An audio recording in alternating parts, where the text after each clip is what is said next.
Aujourd'hui, on transplante de l'ail. Je m'appelle Alexandre, l'apprenti maraîcher. Bienvenue chez nous.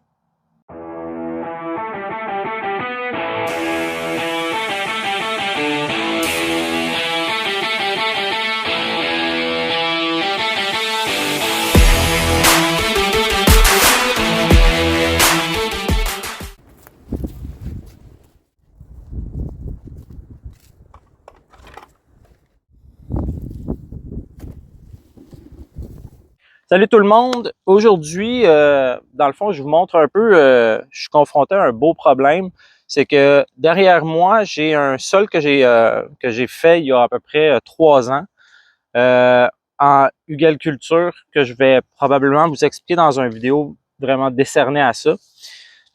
J'avais à peu près au total une dizaine de pouces de terre. Ça s'est consommé par les plantes.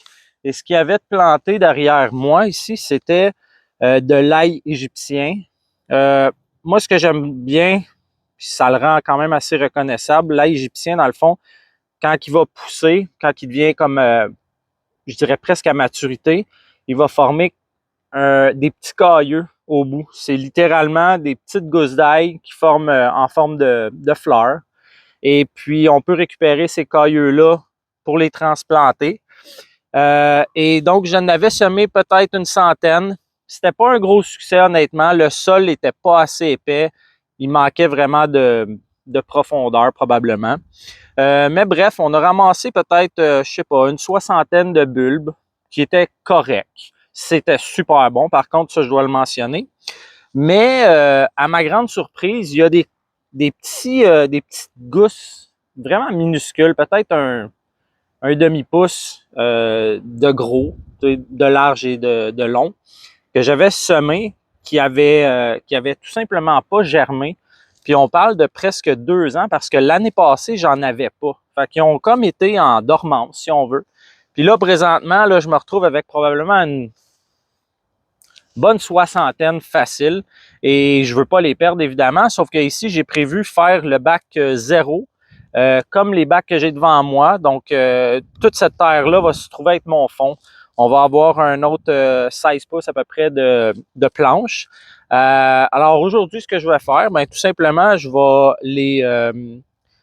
les sortir de terre. On va les transplanter. On va délicatement enlever les bulbes, garder le maximum de racines. Et puis, on va les transplanter au bac 1, qui est le bac d'ail que j'ai planté à l'automne passé. Donc, on fait ça.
Ici, on peut voir, c'est à peu près la taille des gousses qui devaient rester en terre. C'est pas plus gros que l'ongle d'un pouce. Je viens de finir le décompte et c'est beaucoup mieux que je pensais. On est à 107 bulbes. Donc, sont tous en santé, vraiment en bon état. Je vais les manipuler le moins possible et on va tout de suite les replanter.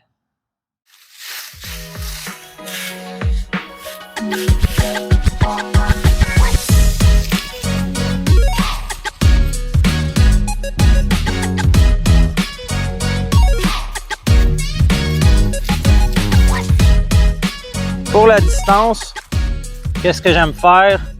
sais, je fais ce signe-là avec mes doigts. J'enfonce le pouce.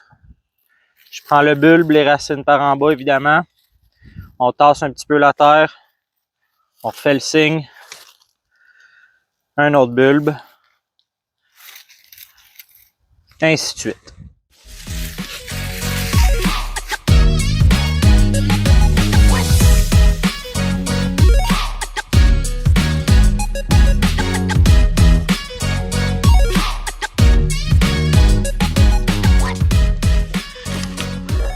OK.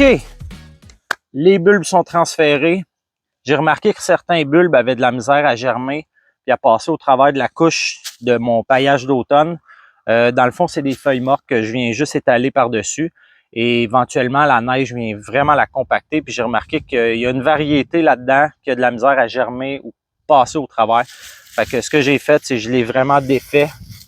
J'en ai enlevé une couche aussi, il y en avait peut-être un peu trop épais. Ça sert à rien. Ça empêche le sol de réchauffer plus vite. Donc, moi, j'ai l'impression que ça ralentit peut-être le bulbe de sortir. J'ai certains bulbes qui n'avaient pas germé tout à fait ou qui étaient encore très bien cachés. Donc, j'ai eu de la misère à faire des beaux rangs. Ça risque de pas être parfait, mais de toute façon, dans la nature, c'est généralement désorganisé. L'important, c'est que ça pousse, qu'on ait de l'ail pour l'automne prochain. On va pouvoir aller de l'avant avec le prochain bac. Et puis pour l'ail, il faut juste être patient. Ça s'en vient. J'espère que ça vous a plu. Si jamais vous avez des questions, laissez-les dans les commentaires. Ça va me faire plaisir de vous répondre.